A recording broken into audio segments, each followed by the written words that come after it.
All right, joining me once again here on the Matthew Filipowicz Show is William Rivers Pitt. William is a columnist and senior editor at Truthout. He is the author of several books. His latest, co-authored with Dar Jamal, is The Mass Destruction of Iraq, Why It's Happening and Who is Responsible, all of which you can find at truthout.org. You can also find him on Twitter at WRPitt. William, thank you so much for being on the show again. Hey, thank you so much for having me. All right, so William, you were here about a little over a month ago, and we were discussing your book on Iraq and how President Obama was at the time ramping up for war in Iraq again. Since then, in addition to airstrikes in Iraq, we've now, in fact, conducted strikes in the country of Syria. Let's begin our discussion by talking about what exactly is happening in Syria today. Well, they are. This was something that I wrote about not too long ago in terms of the basic efficacy of airstrikes in a situation where you have a combat force that is dug into cities.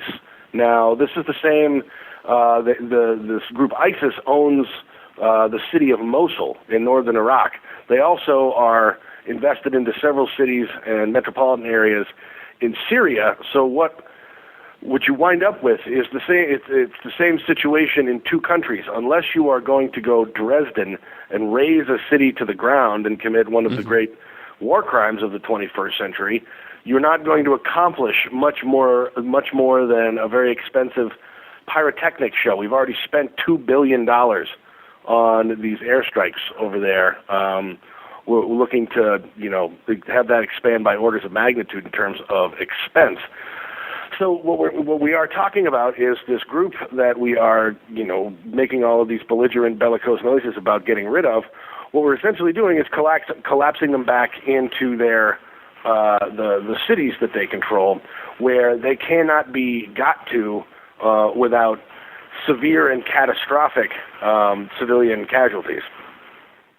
So give us a little, we talked about it last time, but give us a little recent history of why Syria is as unstable as it is right now. A lot of it has to do with our war in Iraq. Give us a little breakdown of what actually led to the current state today in Syria. Well, there are a variety of reasons, a lot of which does come from the situation in Iraq. Most importantly, in terms of the group ISIS itself, is the fact that, and apologies, my daughter is making noises in the background. One of the first things that Bremer did when he came in after the invasion of Iraq was to disband the Iraqi army, which was Sunni. Now, these guys were these are war veterans. They've not only fought the United States a couple of times, but they were fighting against Iran back throughout the 1980s. So these are some serious people. Not only do they understand combat logistics, but they also understand the psychological warfare that we've seen deployed. We're going to run the ISIS flag over the White House and all this other nonsense that the American news media seems all too happy to just gobble up and regurgitate. Those folks, after they were disbanded, eventually found their way into the ranks of ISIS. If you want to understand why ISIS has enjoyed so much success on the battlefield, it's because their ranks are swelled, especially in the officer class, by fighters who have been fighting for 40 years. So that's one issue in terms of where the specific success of this group is coming from.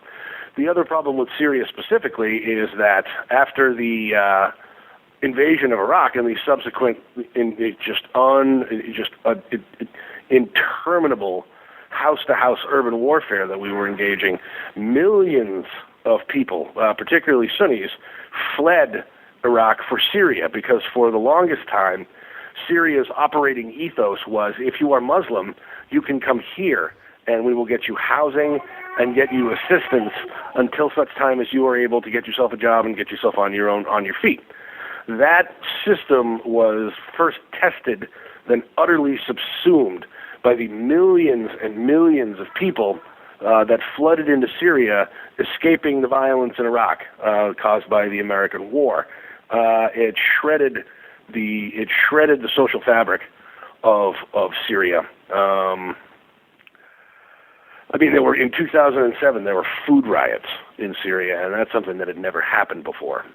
So what you're talking about, it's the bang and it's the echo. And the echo that went across the border from Iraq to Syria completely destabilized that nation, and is a fair budget of the reason why we're in the situation that we're in right now.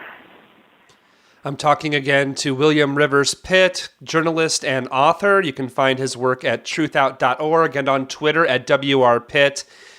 Talk a little bit, I mean, you mentioned it here a little at the top when we started this conversation, but again, I think it's just the madness of these airstrikes, of what they're actually accomplishing, and other than blowing up a lot of things, but it really are our airstrikes actually doing any positive good in the region? No, they are absolutely not.